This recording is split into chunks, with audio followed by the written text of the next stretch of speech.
झारखंड में सियासी हलचल के बीच सीएम हेमंत सोरेन आज 30 जनवरी को दोपहर 1:50 पर अपने रांची स्थित आवास पहुंचे। सीएम ने विधायकों के साथ बैठक भी की।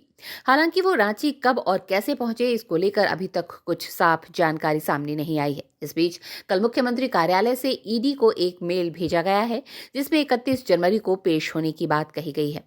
इस सारे प्रकरण को लेकर झारखंड में सियासी हलचल तेज हो गई है। एक तरफ जहां सीएम के दिल्ली प्रवास के दौरान भारतीय जनता पार्टी की ओर से किए गए बयानबाजी पर झारखंड मुक्ति मोर्चा ने कड़ा ऐतराज जताया है। पार्टी के वरिष्ठ नेता सुप्रियो भट्टाचार्य ने इसके खिलाफ मुकदमा दर्ज करने की बात कही है। सुप्रियो भट्टाचार्य ने कहा कि प्रदेश अध्यक्ष ये बताने का काम करें कि उनका संगठन मुख्यमंत्री को लापता बताता है और थाने में जाकर एफआईआर दर्ज करवा रहा है। उन्होंने कहा कि जब मुख्यमंत्री हेमंत सोरेन ने प्रवर्तन निर्देशालय को 31 तारीख का समय दे दिया था, तब प्रवर्तन निर्देशालय किसके इशारे पर दिल्ली स्थित आवास पर जाकर छापामारी करता है। और काम के पश्चात वो दिल्ली से लौट आए। माननीय मुख्यमंत्री केवल एक व्यक्ति नहीं, एक संस्थान है। वो इस स्टेट का एक बहुत प्राइम इंस्टीट्यूशन है। उस संस्थान के बारे में, उस व्यक्ति के बारे में भारतीय जनता पार्टी द्वारा जिस प्रकार के वक्तव्य दिए गए, वो पूरी तरह सीआरपीसी की धारा 499 के शर्तों पर लागू होती है।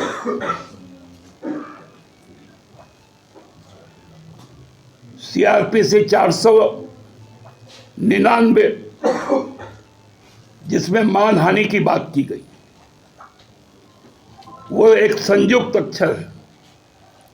मान और हानि। मान मतलब सम्मान,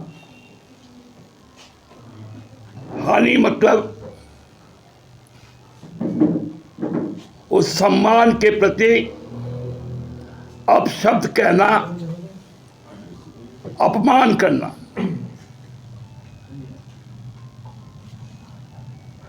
क्या इस राज्य का जो मुख्य विरोधी दल है, उनके अध्यक्ष और उनके सांसद जिस प्रकार का भाषा बोलते हैं, उन पर बहुत जल्द हम लोग आपराधिक मुकदमा करेंगे सीआरपीसी की धारा 499 पर। ट्वीट करके वो फोटो छापते हैं, लिखते 11,000 रुपए का इनाम। निष्ठा की पराकाष्ठा है बाबूलाल जी का।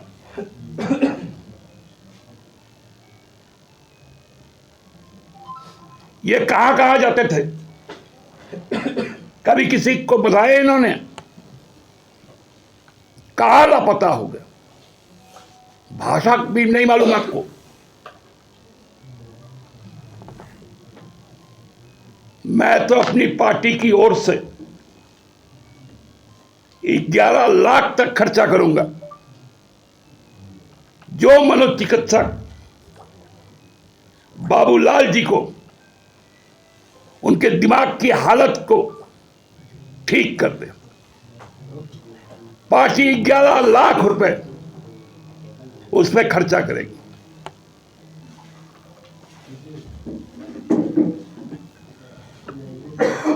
आपका डॉक्यूमेंटेशन है।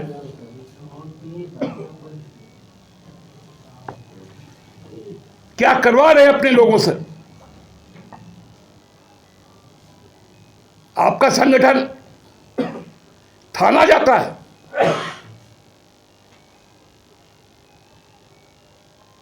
अरे शर्म करो भारतीय जनता पार्टी के लोग।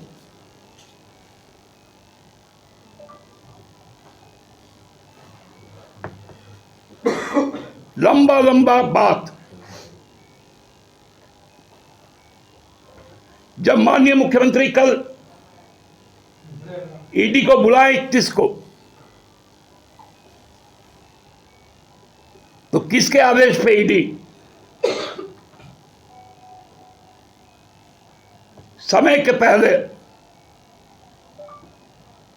माननीय मुख्यमंत्री के दिल्ली के सरकारी निवास में पहुंचते हैं।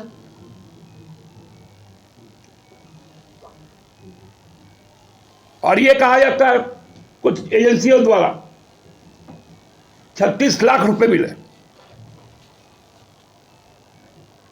क्या मेरे गैर अनुपस्थिति में मेरे घर के तलाशी ली जा सकती है? किसका है वो 36 लाख रुपए?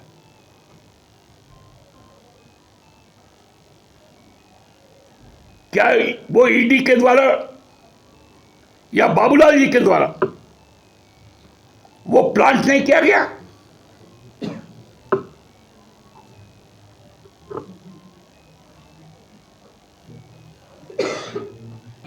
एक क्रिमिनल की तरह आज व्यवहार हो रहा है,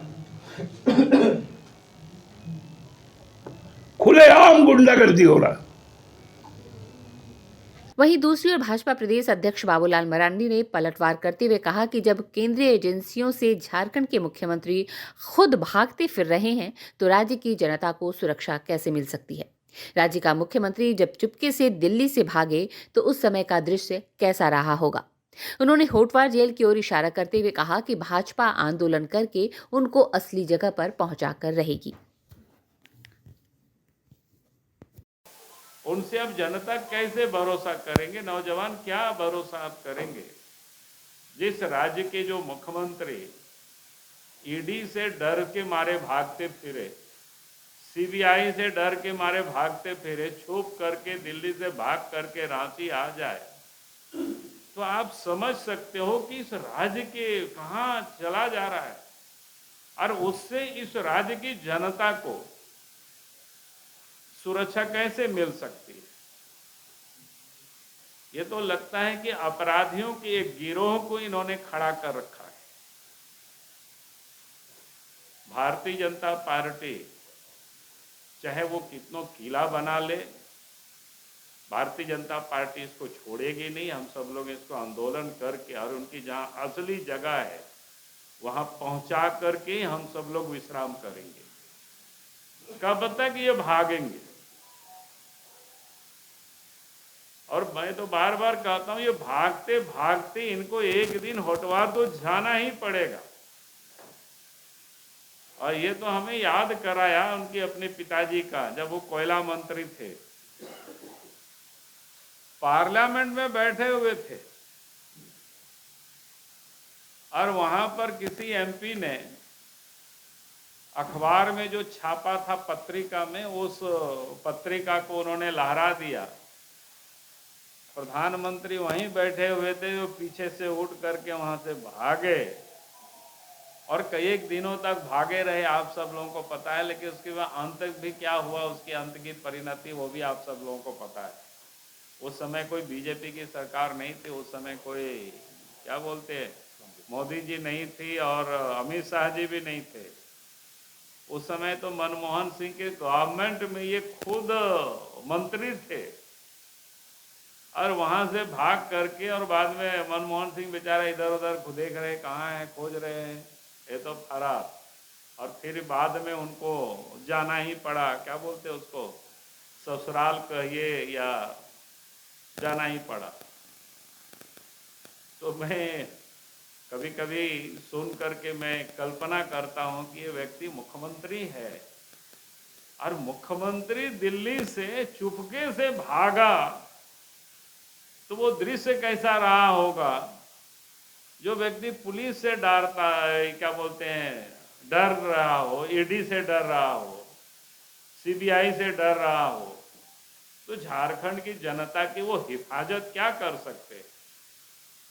और इसलिए मैंने आज ये कहा कि भाई हमारी आंदोलन तो चल ही रहा है शुरू से, और आंदोलन तब तक जारी रहेगी जब तक इस सरकार को अपनी जगह पर हम लोग नहीं पहुंचा लेते।